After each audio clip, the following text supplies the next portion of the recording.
150 विधानसभा निवडणूक प्रक्रिया सुरू झालेली होती आणि आजचा 4 नोव्हेंबर हा शेवटचा दिवस होता की उमेदवारी अर्ज मागे घेण्यासाठी। आणि या ठिकाणी जे मराठा समाजाचे विनोद पोकरकर यांनी त्या ठिकाणी उमेदवारी अर्ज दाखल केलेला होता, परंतु काही निर्णय तिकडून आल्यामुळे त्यांनी ती उमेदवारी मागे घेतलेली। सर, काय सांगाल की आज तुम्ही एक धडाडीचे युवा नेतृत्व मराठा समाजाचं करताय आणि या निवडणुकीमध्ये तुम्ही उमेदवारी अर्ज दाखल केलेला होता, परंतु तुम्ही आता ती उमेदवारी अर्ज मागे घेतला, काय सांगाल? नाही, काय आहे की या नवी मुंबई शहरामध्ये काम करत असताना मागील अनेक वर्षापासून अनेक संकटांना त्या ठिकाणी सामोरं जावं लागलं।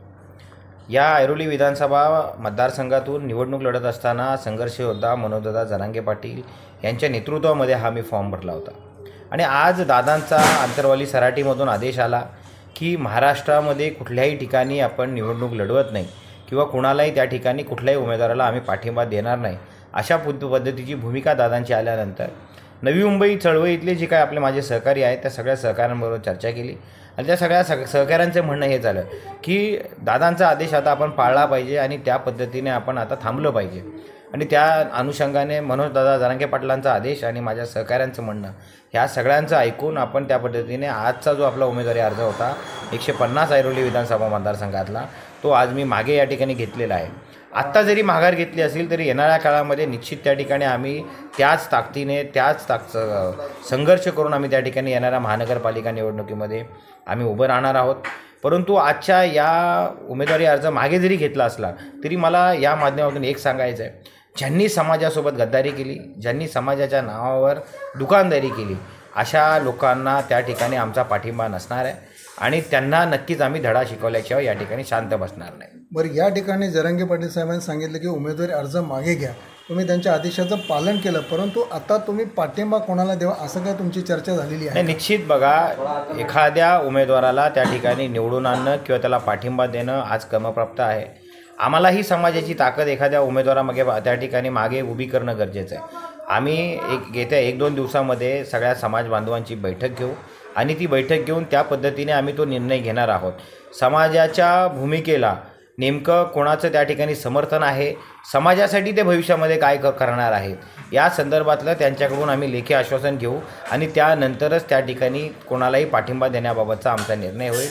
कुणाही पाठीमागे समाज असाच फिरणार नाही किंवा कोणा एकट्या विनोद पोखरकरच्या सांगण्यावरून समाज कोणाला पाठिंबा देणार नाही। त्यामुळे समाजाची भूमिका जी एक भूमिका असेल ती भूमिका आम्ही समजून घेऊ आणि ती भूमिका समजून घेऊन आम्ही त्या ठिकाणी पाठिंबा देण्यासंदर्भातला निर्णय घेऊ। आता ज्याप्रमाणे ऐरोली विधानसभा क्षेत्रामध्ये आपण उमेदवारी मागितली, तशीच बेलापूर विधानसभा क्षेत्रामध्ये सुद्धा आपल्या मराठा समाजाचे उमेदवार उभे होते, तर त्याने उमेदवारी मागे घेतलेली असं काय? हो, डॉक्टर अमरदीप गरड हे त्या ठिकाणी संघर्ष योद्धा मनोजदादा जरांगे पाटील यांच्या मार्गदर्शनाने त्यांनी अर्ज भरला होता, त्यांनी देखील आज उमेदवारी अर्ज त्या ठिकाणी मागे घेतलेला आहे। त्यामुळे मनोजदादांनी दिलेल्या आदेशाचं पालन या ठिकाणी नवी मुंबई शहरामध्ये तंतोतंत केलं जात आहे। यामुळे आगामी काळामध्ये मनोजदादा जे सांगतील तेच धोरण आहे, तेच तोरण असेल आणि त्या अनुषंगाने आम्ही त्या ठिकाणी पुढे आमची वाटचाल या ठिकाणी असणार आहे। बरं, इथे आता 288 पैकी काही उमेदवार दिलेले आहेत का, असं काय तुम्हाला वाटतं? नाही, 288 पैकी महाराष्ट्रामध्ये एकही उमेदवार दिलेला नाही किंवा अजून कोणाला पाठिंबा देण्यासंदर्भातली देखील भूमिका त्या ठिकाणी मनोजदादांनी घेतलेली नाही आहे।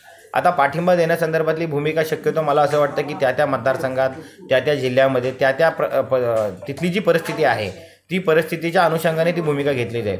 यामुळे कोणाला पाठिंबा देण्याबाबत मला वाटत नाही मनोजदादा तशी काही भूमिका घेतील, कारण सगळ्यांनी फसवणूक केलेली आहे। परंतु यापुढे समाजाच्या कामी कोण येणार आहे हे ध्येय डोळ्यासमोर ठेवून त्या ठिकाणी पाठिंबाबाबत आम्ही येणाऱ्या काळामध्ये त्या ठिकाणी निर्णय घेऊ। तर संभाजीराजेंची स्वराज्य पक्षाच्या माध्यमातून काय मराठा उमेदवार जाहीर केलेले आहेत, त्यांनी उमेदवारी दाखल केले, तर संघर्ष योद्धा जरांगे पाटील साहेब असं काय तुम्हाला असं वाटतं का की मराठा समाजाचे उमेदवार आहेत त्यांना पाठिंबा द्यावा? असं नाही, निश्चित मला जेवढा मी मनोजदादांना ओळखतो मला विश्वास आहे मनोजदादा या संदर्भातला कुठलाही निर्णय घेणार नाही।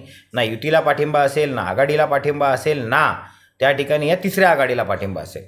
त्यामुळे मनोजदादा जरांगे पाटील या तिसऱ्या आघाडीला पाठिंबा देण्याच्या भूमिकेमध्ये निश्चित नसतील, हा मला ठाम विश्वास दादांबद्दल आहे आणि त्या अनुषंगाने आम्ही देखील पुढे काम करू। त्यामुळे येणाऱ्या काळामध्ये या ऐरोली विधानसभा मतदारसंघामध्ये नेमकं कोणासोबत उभं राहायचं आहे याबाबतचा निर्णय आम्ही 1-2 दिवसामध्ये बैठक घेऊ आणि बैठक घेऊन त्या अनुषंगाने आम्ही चर्चा करू। कुठला उमेदवार आपल्याला समाजासाठी नेमकं काय देणार आहे हे आमच्यासाठी महत्त्वाचं आहे। समाज आमच्यासाठी प्रथम असणार आहे आणि त्यामुळे त्या पद्धतीची भूमिका आम्ही येणाऱ्या या 2-3 दिवसामध्ये स्पष्ट करू।